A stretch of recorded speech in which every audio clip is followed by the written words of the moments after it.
നമസ്കാരം.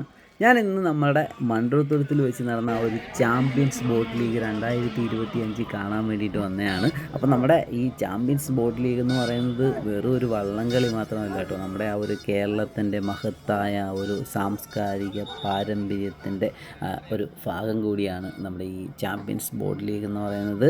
വിദേശികൾക്കും സ്വദേശികൾക്കും ഒക്കെ ഒരുപോലെ ഇഷ്ടപ്പെടുന്ന ഒരു വള്ളംകളിയാണ് നമ്മുടെ ഈ ചാമ്പ്യൻസ് ബോട്ട് ലീഗ് എന്ന് പറയുന്നത്. അപ്പം നമ്മുടെ ആ ഒരു ചാമ്പ്യൻസ് ബോട്ട് ലീഗിൻ്റെ ഒരു വിശേഷങ്ങളൊക്കെ നമുക്കൊന്ന് കാണാം.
പതിപ്പിന്റെ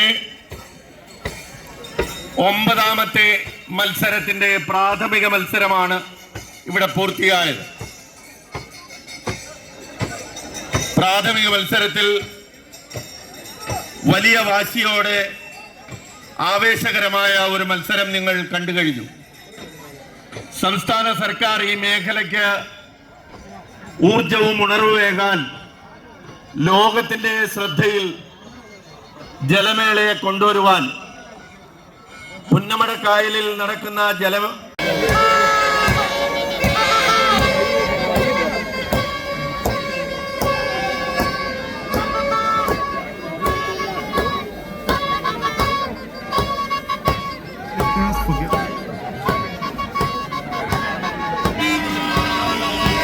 അതേ ഫൈനൽ മത്സരം ഇവിടെ ആരംഭിക്കുവാൻ പോകുകയാണ്. ഇവിടെ ആരംഭിക്കുമ്പോൾ എന്ത് സംഭവിക്കുന്നു എന്നുള്ളതാണ് ലോകം ഇന്ന് ഉറ്റുനോക്കുന്നത്. ലോകത്തിന്റെ നെറുകയിലേക്ക് ഇതാ ചാമ്പ്യൻസ് ബോട്ട് ലീഗ് വള്ളംകളി എത്തുകയാണ്. അതേ സംസ്ഥാന വിനോദസഞ്ചാര വകുപ്പ് സംഘടിപ്പിക്കുന്ന ചാമ്പ്യൻസ് ബോട്ട് ലീഗ് അതേ ലോകത്തിന്റെ നെറുകയിലേക്ക് എത്തുകയാണ്. ലോകം മുഴുവന് അത് സൂചിപ്പിച്ചതുപോലെ ഇന്ന് ഉറ്റുനോക്കുകയാണ്. സ്വദേശികളും വിദേശികളും അടക്കം ഇന്ന് കല്ലടയാറിന്റെ തീരം കുളിരായി മാറുകയാണ്. ഞങ്ങൾ സൂചിപ്പിച്ചതുപോലെ ആവേശകരമായ അതേ ആഹ്ലാദകരമായ ഒരു മാസ്റ്ററിന് ശേഷം ഇവിടെ വിദേശികള് ഒരു ചുരുളൻ വെള്ളത്തിൽ തുഴഞ്ഞുകൊണ്ട് കടന്നു വന്നു. അതാണ് ദൈവത്തിന്റെ സ്വന്തം നാട്. ദൈവത്തിന്റെ സ്വന്തം നാടിലേക്ക് വിദേശികള് ഒഴുകിയെത്തുകയാണ്. അതേ പ്രിയമുള്ളവരെ, മിഥുന മാസത്തിലെ മൂലം നാളിൽ ചമ്പക്കുളത്ത് പമ്പയാറിൽ ആരംഭിക്കുന്ന ജലമേള പോലെ ഒരു മത്സരം കണ്ടിട്ടില്ല. കല്ലടയാറ് കണ്ടിട്ടില്ല. ഇതാ കല്ലടയാറ് കുലുക്കി മറിയുകയാണ്. കല്ലടയാറിൽ ഇതാ നടുവിലെ പറമ്പനും നടുഭാഗവും കാരിച്ചാലും ഒരുപോലെ അല്പം മുമ്പിലേക്ക് ഇതാ നടുവിലെ പറമ്പൻ ഇല്ല.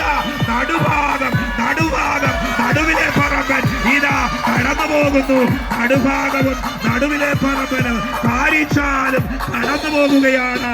കല്ലടയാറ് ഇതുപോലെ ഒരു മത്സരം കണ്ടിട്ടില്ല. ജലോത്സവ ലോകം കണ്ടിട്ടില്ല. ജലചക്രവർത്തിയായ കാരിച്ചാൽ വമ്പന്മാരുടെ കൊമ്പൊടിച്ചവൻ നടുഭാഗം കമ്പന്നു കഴിഞ്ഞിരിക്കുകയാണ്. ലോകത്തിന്റെ നിറതയിലേക്ക് ഇന്ന് കല്ലടയാറ് ആര് പിടിച്ചടക്കും? ആരായിരിക്കാം ഇവിടെ മധുര പ്രതികാരത്തിന് ഇറങ്ങുക? ഇത്തിക്കര പക്കിയും കായംകുളം കൊച്ചുണ്ണിയും പേടിപ്പെടുത്തിയ കല്ലടയാറില് ഇതാ ഒന്നാം ട്രാക്കിൽ നിരണം, രണ്ടാം ട്രാക്കിൽ മേൽപ്പാടം, മൂന്നാം ട്രാക്കിൽ വീയപുരം. ഇതാ നിരണം ബോട്ട് ക്ലബ്ബ് കടന്നു വരുന്നു. പള്ളാത്തുരുത്തി ബോട്ട് ക്ലബ്ബ് 2-ലൂടെ വരുന്നു. 3-ലൂടെ village boat club Kainakari. What a final, what a match. Kallada കോരിത്തരിക്കുന്നു. കാത്തിരിക്കാം ആർക്കൊപ്പം വിജയം. And over to ജോളി എതിരെ. ആവേശകരമായ ഫൈനൽ മത്സരം. ഇത് ദൈവത്തിന്റെ സ്വന്തം നാടാണ്. ഇതാ നിരണവും മേൽപ്പാടവും വീയപുരവും തമ്മിൽ ഇതാ കല്ലടയാറിന് പ്രകമ്പനം കൊള്ളിച്ചുകൊണ്ട് ഒന്നാം ട്രാക്കിൽ നിരണം, രണ്ടാം ട്രാക്കിൽ മേൽപ്പാടം, മൂന്നാം ട്രാക്കില് വീയപുരം. 3 പേരും ചീറ്റപ്പുലിയെ പോലെ പാഞ്ഞെടുക്കുന്നു. 1-ലെ നിരണം, 2-ലെ മേൽപ്പാടം, 3-ലെ വീയപുരം. വീയപുരവും മേൽപ്പാടവും നിരണവും കൂടി. അപ്പോൾ നമ്മുടെ ആ ഒരു കല്ലടയിൽ വെച്ച് നടന്ന ആ ഒരു ചാമ്പ്യൻസ് ബോട്ട് ലീഗ് 2025 വിജയിയായത് നമ്മുടെ വീയപുരം ചുണ്ടനാണ്. അപ്പോൾ നമ്മുടെ ആ ഒരു ചാമ്പ്യൻസ് ബോട്ട് ലീഗ് 2025 കാണാമെന്ന ഒരു വീഡിയോ നിങ്ങൾക്ക് ഇഷ്ടപ്പെട്ടെന്ന് കരുതുന്നു. അടുത്തൊരു വീഡിയോ ആയിട്ട് നമുക്ക് വീണ്ടും കാണാം. ബൈ.